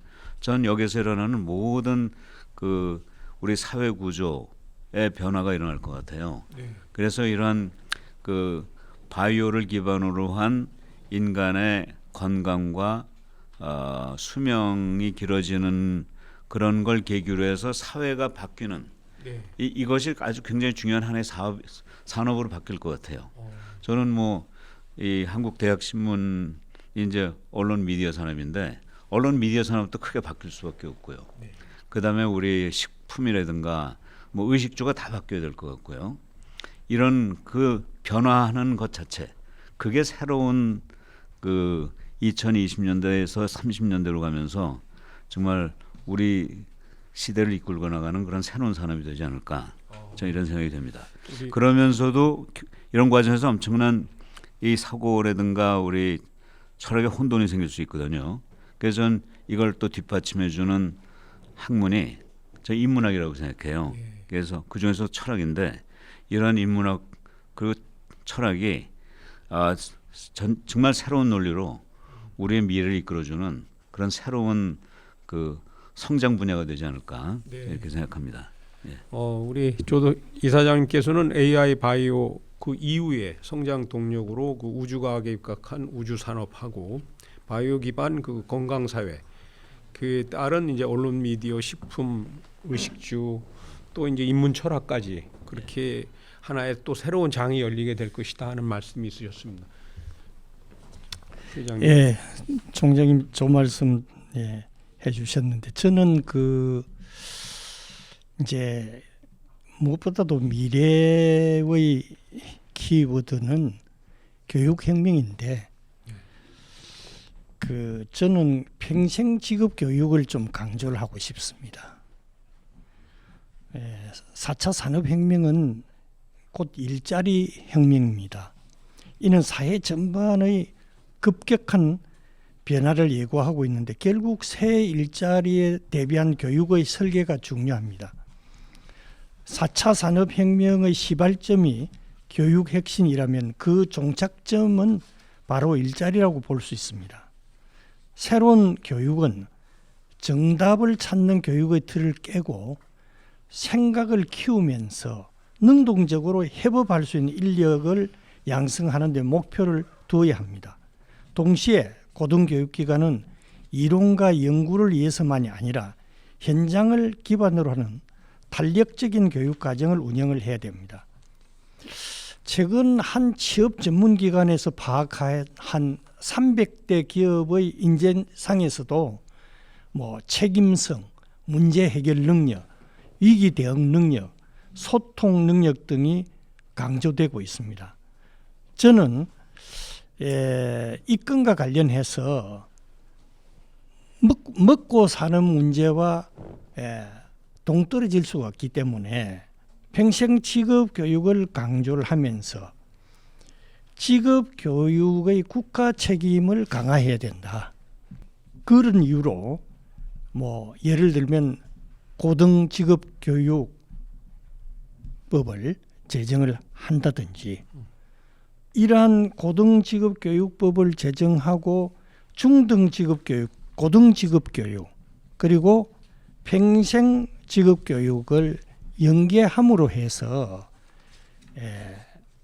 국가가 이런 직업 교육에 대한 경비만은 반드시 책임을 질 수 있도록 해야 된다.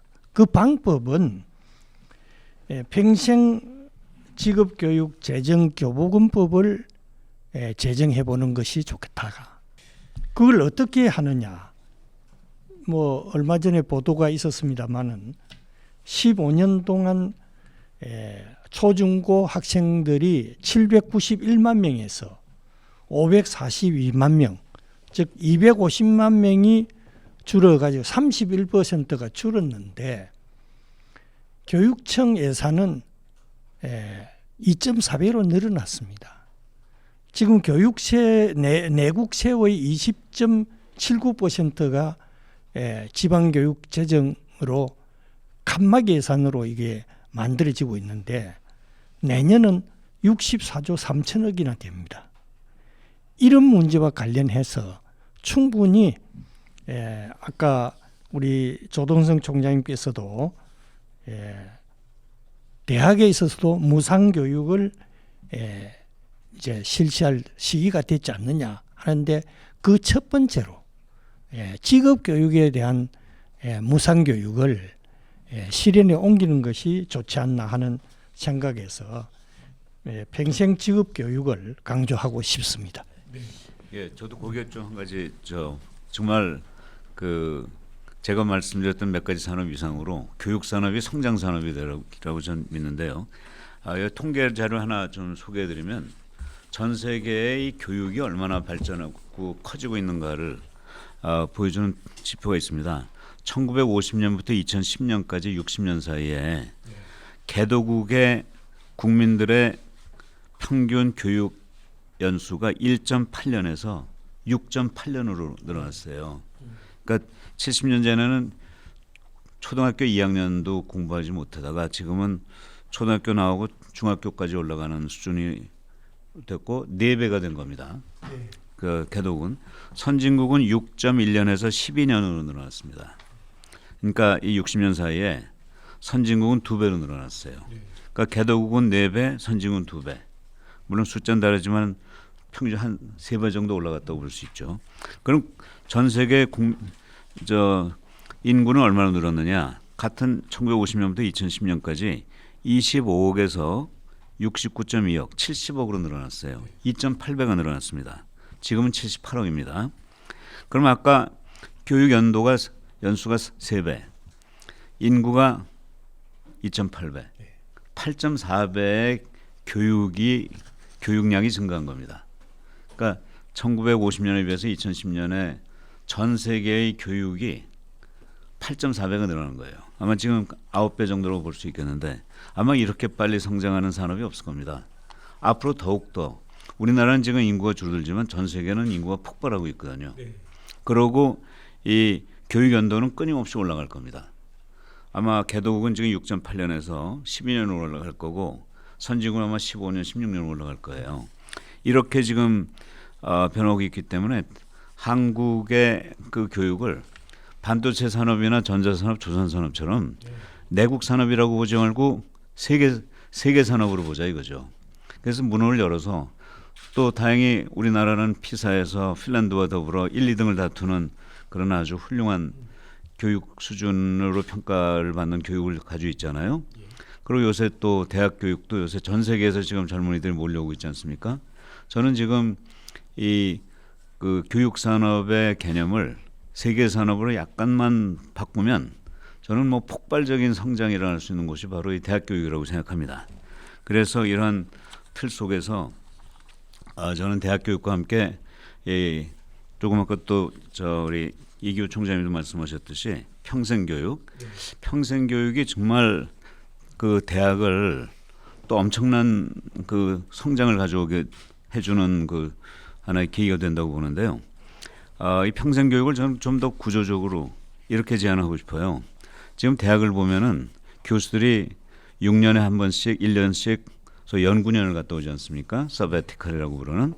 근데 저는 그 대학 교수들한테 제공되는 그 6년에 1년의 연구년을 대한민국 국민 전체에게 제공했으면 좋겠어요.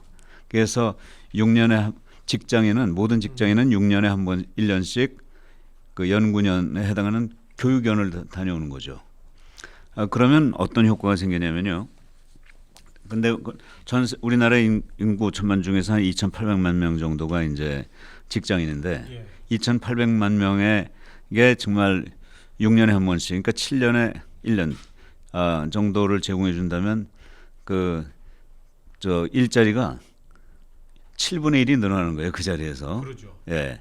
그러면서 이분에 있는 모든 분들이 하는 얘기가 1년에 그 교육을 받는 게 그분의 생산성을 7분의 1 떨어뜨리는 게 아니라 오히려 6년에 직장에서의 생산성을 훨씬 더 크게 높인다는 거죠. 그러니까 1년 교육시킴으로써 6년의 생산성이 17% 이상 올라가면 그건 선순환이 되는 거거든요. 그리고 실제로 그런 건 여러 가지에서 이제 증명이 되고 있고, 그래서 저는 일단 정부가 할 수 있는 일로 공무원, 우리나라의 공무원이 113만 명, 직업군인이 19만 명, 그다음에 교사가 50만 명, 공공기관 근무자가 44만 명이라고 합니다. 그럼 이게 정부가 직접 통제할 수 있는 그 직장인이 226만 명이 되거든요. 그래서 226만 명에게 6년에 한 번씩 이런 교육년을 제공해주고 그걸 평생 교육으로 학위 교육을 할 수 있게 해주면 말이죠. 물론 이제 1년 만에 되는 건 아니지만 이걸 누적하면 되니까요. 그러면 어떻게 되냐면 그 교육 서비스를 제공하는 과정에서 일자리가 아까 말씀드린 대로 16.7%가 늘어나고, 그 다음에 그 그러니까 16.7%가 공부를 하게 되면 그 사람들이 10명에 1명 정도의 또 그 강사라든가 행정 인력이 필요하잖아요. 한 1.7% 합쳐서 18.4% 정도의 신규 인력이 생깁니다. 이거를 아까 얘기한 226만 명의 18.4%를 곱하면 41만 5,840개의 일자리가 생겨요. 이거는 결국 돌아가면서 교육을 할 수 제공받을 수 있고 또 교육을 시켜주는 그 과정이 생기고, 그리고 18.4%의 일자리가 생산성의 하락이 아니라 오히려 더 큰 생산성으로 연결될 수 있고, 그래서 이런 식으로, 그러니까 다시 말해서 그 이 한 40만 자리가 일자리가 생기는 그것만 해도 엄청난 새로운 그 산업이 생기는 거 아니에요? 그리고 이거를 결국은 전국에 있는 그 대학교가 이걸 담당하게 되지 않습니까? 그럼 현재 대학교의 재적생 숫자가 328만 명이라고 그러는데, 이 38만 명이 간다 그러면 11.4% 정도의 학생 숫자가 늘어나는 효과가 생깁니다. 그리고 이것은 그 정부가 바우처를 줘가지고 학교에 돈을 주지 않고 평생 그 6년에 한 번씩 연구년을 받는 그 사람에게 줘가지고 대학을 마음대로 고르게 하면은 그 과정에서 대학은 이런 평생 교육에 그걸 제공받는 학생들이 가지고 있는 바우처는 이제 현금화할 수 있는 거니까 그걸 더 많은 학생을 모집하고 더 좋은 질의 교육을 시키기 위해서 경쟁을 하는 과정에서 평생 교육이 또 높은 수준으로 올라갈 수도 있을 거고요. 이러면서 우리나라 전체의 그 직장인의 수준도 올라가고 또 대학도 하나의 또 새로운 그 성장 동력이 만들어지고, 그래서 아주 선순환이 일어날 거로 생각되고요. 그래서 이게 정부가 통제할 수 있는 이 그 226만 명에 더 나가서 앞으로는 뭐 대기업을 비롯해서 뭐 중소기업까지 다 이렇게 확산이 되도록 정부가 유도를 하고, 또 여기서 실제 선순환의 생산성 효과가 입증이 된다면 대한민국은 뭐 그 자리에서 전 세계 평생 교육의 아주 선도적인 메카가 될 것으로 기대가 됩니다. 네. 성장 동력과 관련돼서 이제 교육 산업과 연관된 그러한 이제 대학 교육 문제에 대해서 평생 교육 차원에서 아주 자세한 말씀이 있으셨습니다. 다음 주제로 넘어가도록 하겠습니다. 교육부 얘기도 하고 좀 거시적인 문제들을 얘기했다면, 이번에는 이제 대학 혁신의 그 대학 구성원들의 이제 그 마인드가 굉장히 중요하다는 생각들입니다. 그래서 지금 대학 혁신을 위해서 총장님들이나 대학 교수들이 먼저 바뀌어야 할 것이 무엇이냐 하는 부분에 대해서 좀 간단하게 우리 회장님부터 말씀해 주실까요? 예, 대학이 바뀌려고 하면은 중요한 것은 총장의 리더십이 매우 중요합니다. 그래서 대학 발전과 이기 관리를 하기 위해서는 특히 최근처럼 유동성이 급변하는 상황에서는 총장의 리더십이 대학을 흥하게 할 수도 있고 망하게 할 수도 있기 때문에 총장은 비전 제시자와 문제 해결자, 또 이기 관리자와 교육 봉사자 등 멀티 능력을 갖추도록 노력을 해야 됩니다. 그렇게 한과 동시에 대학 구성원들의 능력을 최대치로 끌어낼 수 있도록 공감하면서 스스로 헌신하며 동시에 높은 도덕성을 가져야 따라와 줍니다. 그런데 여기에서 한 가지 중요한 것은 총장이 성과를 조급하게 빨리 내려고 하면 안 되고, 이 과정이 중요하다는 것을 알고 나름대로 리더십을 발휘하면서 구성원 모두가 같이 재미를 가지고 같이 보람을 느끼는 그런 조직이 될 수 있도록 하는 것이 중요합니다. 그러면서 교수들도 각자의 전문성을 더욱 강화해 나가야 된다. 기술과 산업의 고도화에 부합하는 인재를 양성하기 위한 필수적인 조건이 바로 교수의 전문성이기 때문에 교수들이 이러한 교수 역량을 개발하고 강화하고 교육의 품질을 높일 수 있도록 해야 된다, 이렇게 말씀드리겠습니다. 네. 예, 지금 우리 최 발행위님의 말씀 현장에서 교육을 실시하는 대학 교수 총장들이 바뀌어야 된다. 바뀌어야 대학이 바뀐다. 아주 맞으신 말씀입니다. 다만 저는 이 대학은 하나의 거대한 생태계라고 생각이 돼요. 그래서 대학 교수와 총장이 바뀌려면 그들에게 바뀌라고 한다고 해서 되는 게 아니고 우선 교육부가 대학을 이런 틀 안에 갖추지 않고 독립해서 스스로 갈 길을 찾을 수 있게 어떤 그 새로운 대학을 새로운 플랫폼으로 바꿔줘야 돼요. 지금 방향은 한쪽으로 이렇게 획일적으로 몰아놓으면서 또 규제와 함께 지원을 그렇게 해주면서 그럼에도 불구하고 자율적으로 알아서 해라 한다는 건 그건 뭐 연목구호라고 생각됩니다. 그래서 이 대학을 일단 먼저 풀어서 자율적으로 찾아가지 않으면 대학이 존립할 수 없고 성장할 수 없도록 그런 기회와 위협을 함께 주고 그다음에 이제 대학이 스스로 가게 해야 되는데 저는 그렇다고 해서 또 모든 대학 교수, 모든 총장, 모든 대학이 한꺼번에 바뀔 수도 없고 바뀌어야 되는 것도 아니라고 생각합니다. 저는 학교 안에는 전통을 지키는 교수도 필요하고 또 온고지신 전통 속에서 새로운 걸 찾는 그런 교수도 필요하고 또 완전히 제로 베이스에서 혁신하고 창조하는 교수도 필요하고 또 그런 총장도 필요하고 저는 이러한 전통적인 교수 또 중간적인 교수 또 선도적인 교수 이런 교수들이 거대한 생태계 안에서 서로 역할을 하면서 그 안에서 어떤 변화가 자연 발생적으로 일어나게 하면 되고 저는 대학의 사회가 충분히 구성원들이 그러한 의식과 능력을 가지고 있는 생태계라고 생각해요. 그래서 그런 자율성만 주면 저는 이건 뭐 얼마든지 일어날 수 있는 그런 미래가 아닐까 생각이 됩니다. 네. 대학의 어떤 자율성 부여가 대학 구성원들이 대학 혁신에 장에 나설 수 있는 가장 중요한 여건이 되겠다 하는 그런 말씀이십니다. 예. 혁신을 하라고 하는 것도 획일성이에요. 그렇습니다. 놔두면 혁신이 일어납니다. 네. 내년에 이제 새 정부가 들어서게 되는데요.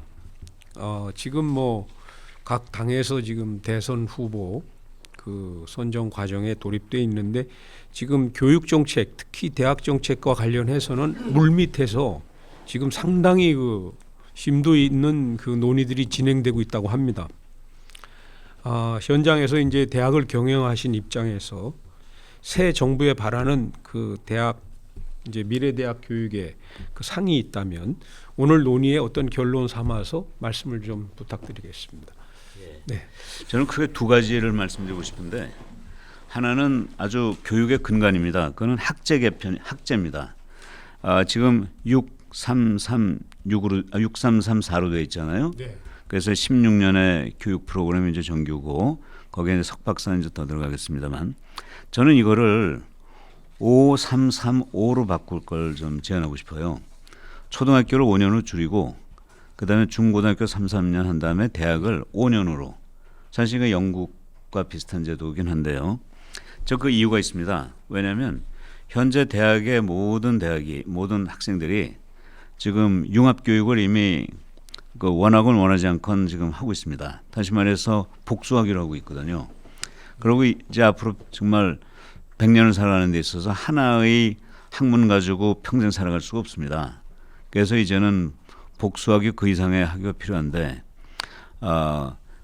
그럼 지금 4년 가지고 2개의 전공을 이수하기는 상당히 어렵습니다. 그래서 오히려 대학 교육을 1년 늘려가지고 5년으로 하고 그럼 이제 1, 2년 정도의 기본에다가 2년 정도로 해서 한 전공을 2년 정도는 해야 되거든요. 네. 그렇다면 5년 동안에 2개의 전공을 이수할 수 있도록 5년으로 늘려주고 또 요새 뭐 교육의 방법론이 이런 게 발달해가지고 요새 초등학교는 이미 초등학교 4학년 때 벌써 중학교 교육도 벌써 시키고 있지 않습니까? 네. 그래서 저는 5335로 이렇게 가도록 했으면 좋겠고요. 그러면서 대학 복수학위는 어떻게 할 거냐? 저는 복수학위를 한 대학에서 2개는 안 했으면 좋겠어요. 자기가 들어간 대학에서는 하나만 하고 그 다음에 다른 대학으로 옮겨가지고 복수학위를 할 수 있도록 대학 간에 그런 복수학위를 이수할 수 있게 하는 사실 교육부가 2017년 5월에 국내 대학 간의 복수학위를 지금 인정하고 권장하기 시작했습니다. 네. 그래서 저는 국내에 가서 다른 대학도 가도 좋고 또는 해외 대학 가서도 좋고 그래서 원칙적으로 두 개 이상의 대학에서 학위를 함으로써 그 두 개 대학의 다른 이질적인 그 문화라든가 이런 것까지 흡수하면서 교육이 오히려 더 바람직하게 일어날 것 같고요. 다만 이제 경우에 따라서 두 개 대학을 가기 어려운 상황도 있기 때문에 세 번째 대안으로 그러니까 자기 대학에서 이제 입학한 대학에서 하나는 하되 두 번째 대학은 다른 대학으로 가거나 또는 그 사이버 플랫폼 상에 대학 연합 그러니까 온라인으로 여러 대학이 참여하는 그 온라인 교육 전공 과정을 만들어 가지고 네. 그러니까 전국의 모든 대학이 여기 참여할 수 있죠. 네. 그래서 온라인으로 이수할 수 있게 한다면 저는 그 학생들의 여러 가지 뭐 경제적, 사회적 상황에서 좀 융통성이 생겨서 그 복수학위 제도를 능동적으로 이수할 수 있지 않을까 하는 생각이 듭니다. 그래서 5년을 통해서 대학 복수학위제가 갔으면 좋겠고요. 두 번째는 사실은 우리가 아직까지 안 건드렸습니다만 우리나라 모든 교육의 핵심이 바로 대학 입시 제도입니다. 네. 저는 입시 제도를 안 건드릴 수가 없다고 생각이 드는데요. 저는 지금 뭐 여러 가지 정시와 수시 간의 뭐 비율이라든가 또 방향 그리고 이제 그 금수저 논란 다시 말해서 이제는 공부 열심히 한다고 해서 이제 입학하는 게 아니라 부모님을 잘 만나야 되는 그런 시대로 지금 그게 뭐 점점 더 심화되고 있지 않습니까? 사실 정부에서는 모두에게 평등한 교육을 제공하려고 제도를 이렇게 바꿨는데 결과는 오히려 그 반대로 이제는 가장 불평등한 제도로 바뀌어버렸단 말이죠. 옛날에는 그 인생은 성적순이 아니라는 걸 근거로 해서 이런 제도를 만들었는데 이제는 그러니까 성적순이 아니라 그 부모의 능력순으로 지금 바뀌었는데 저는 성적순보다 부모의 능력순이 더 나쁜 제도라고 생각해요. 그래서 지금이라도 특히 이번 이 새로운 정권이 들었을 때 이런 게 근본적으로 바뀌어져야 된다고 생각하고요. 저는 핵심적으로 입시 제도가 단순화돼야 된다고 생각합니다.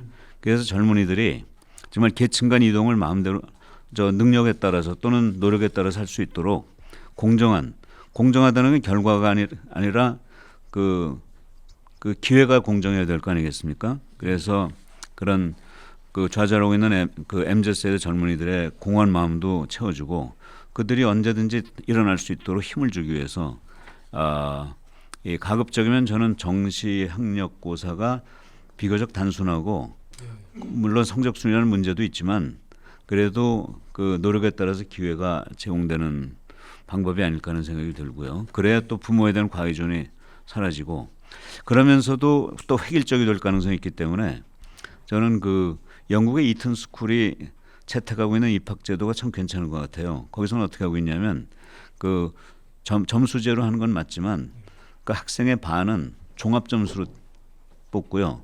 나머지 반은 분야별로 각 분야에서 아주 높은 성적을 받은 사람을 뽑습니다. 종합 성적에 관계없이.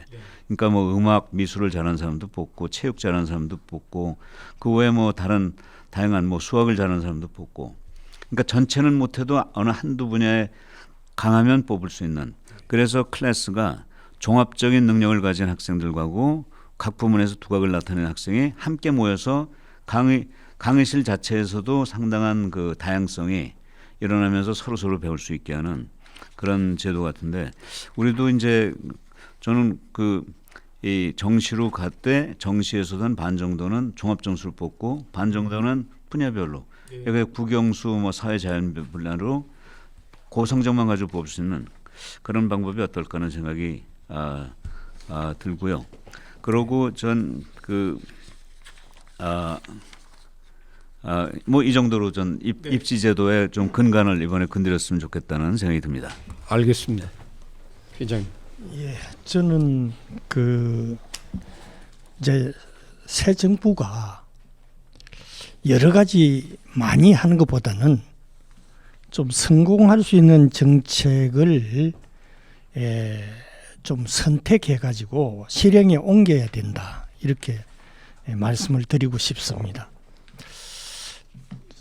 학벌 또는 학력 중심 사회에서 능력 중심 사회로 사회적 패러다임을 전환해야 하는 것은 시대적 요구이자 전 세계적인 흐름입니다.